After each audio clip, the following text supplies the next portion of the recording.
Hey everybody, Chief Meteorologist Brad Panovich here with your weekend forecast, and it's not getting better.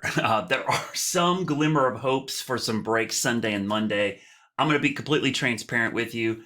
Saturday is not going to be a great day, but there are opportunities. I do think late Sunday and particularly Monday there might be some breaks, but even those days are not going to be what I would call a great weekend overall. So let's get right to it. We'll cut to the chase. Here's what's going on. We've got this low pressure system near the coast, but what you can't see on this map, these are surface features. There's a big upper low in the mid and upper levels of the atmosphere, and there's little surface lows or weak little, what we sometimes call pieces of energy that are basically going to get caught up in the upper low, and they're going to kind of just spin around in a circle with this upper low. And these surface lows are the ones that are going to drive the heavy rain. At the same time, we've got strong northeast winds pumping in really cool, dry air from high pressure to the north. In fact, the dew points today are pretty crazy. I'm going to show you the dew points because the temperatures, yeah, it's in the 60s and 50s right now, but the dew points are in the 40s and they're getting drier. And why is that important? Because if you throw rain into dry air, you get evaporative cooling, which cools the air even more. So it's a process just like when you sweat, your body cools, or you have some of those mister fans in the summer on a patio. The whole point of those things isn't to get you wet. It's to evaporate that moisture to create cool air.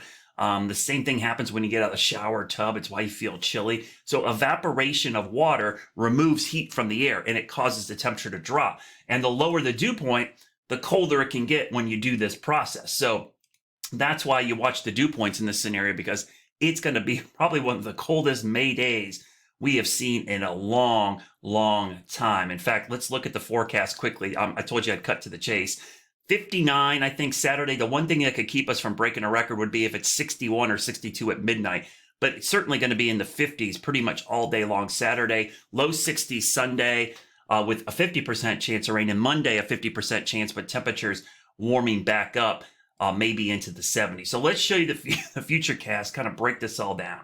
All right, we get into the nitty gritty here. Here's the future cast radar. This is the short range rapid refresh. So we're going to use the most high resolution, shortest range data, which only goes out 48 hours, but I'll talk beyond that here in a second. So there's our surface low developing on the coast. Yeah, if you're at the beach today and Saturday, not great, but better weather there, possibly Sunday, Monday. We go into the overnight hours. So look at the clock. This is the clock up there in the corner, 3 a.m. Whoops. 3 a.m. is the time period we're looking at right here. You see this band of rain moving in from the coast. So by morning, there could be some light rain. But again, remember, it's pretty dry. So it's probably going to be closer to mid to late morning. As I mentioned, we'll probably wake up to dry conditions Saturday, but it goes downhill from there. As we get into the middle of the day, that's when the real rain moves in. You see the surface low. I mean, there's a 10% chance this becomes a subtropical storm briefly. Either way, the impacts don't change. What's interesting is this big plume of moisture. There's going to be an axis or like a fire hose of moisture on the north side.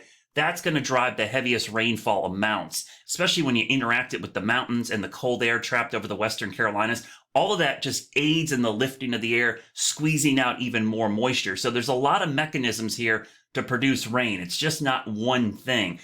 This is kind of I would say the gear, this low pressure that provides the moisture, but the squeezing mechanism or the production of the rain is coming from several factors here.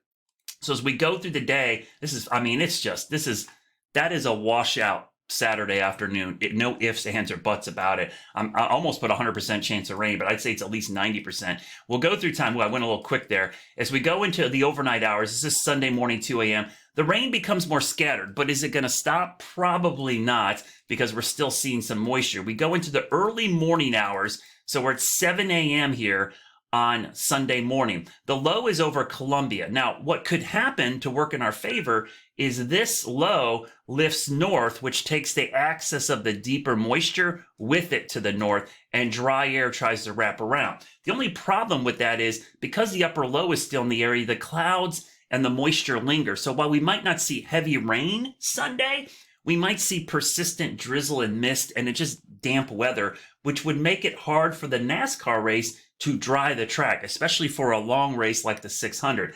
I'm optimistic. I do think there'll be some breaks, but I just wonder how long those breaks are going to be.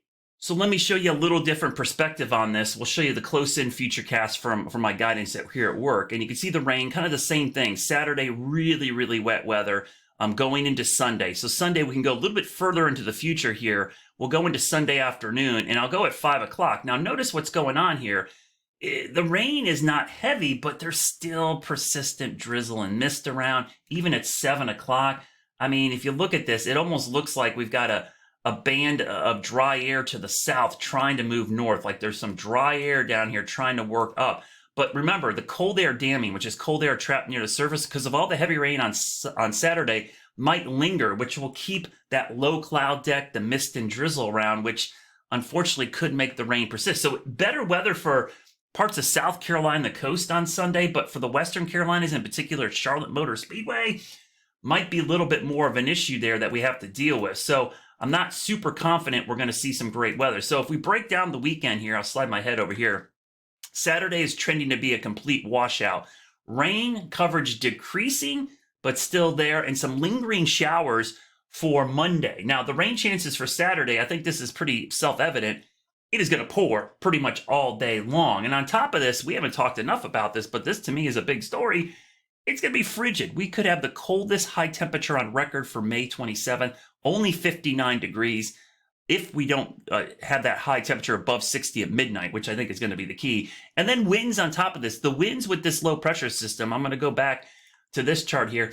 The winds are going to be absolutely howling around this low pressure system. So think of it as like a remnant tropical system. I said it doesn't matter if it develops, the impacts are the same. Yeah, it's going to be really windy around here with wind gusts maybe as high as 30 to 35. So if we saturate the soil, especially in the mountains and foothills, we could see some minor flooding. And on top of all this, remember, there is a minor flash flood risk with this setup. So it is not going to be a great weekend. We'll go back to here, and I really think Saturday is just going to be ugly. So I'm pretty confident now. Change your plans Saturday. Make sure they're inside. Sunday, early in the day, change your plans. Later in the day, kind of keep it fluid. But all I can tell you is have a backup rain plan. You should never plan an outdoor event anywhere, any time of the year without a rain plan. You can hope for great weather, but you should always kind of prepare that there's going to be rain. And this weekend is one of those weekends you have to be ready because it looks like it is going to be cold, windy, and wet Saturday into Sunday with better improvement late in the day Sunday and particularly Monday, maybe some minor improvement. The crazy thing is next week, it's dry, sunny, and much warmer, which is the kind of weather we kind of expect on Memorial Day weekend. Have a great weekend regardless. It's a 3-day weekend. Enjoy it. It's not about the weather. It's about who you're with and what you're doing. And remembering, it's Memorial Day. That's the reason we have a 3-day holiday. Never forget the reason that we're doing this holiday. It is to support the people who have sacrificed for this country. So at the end of the day, that's the most important thing about this upcoming weekend.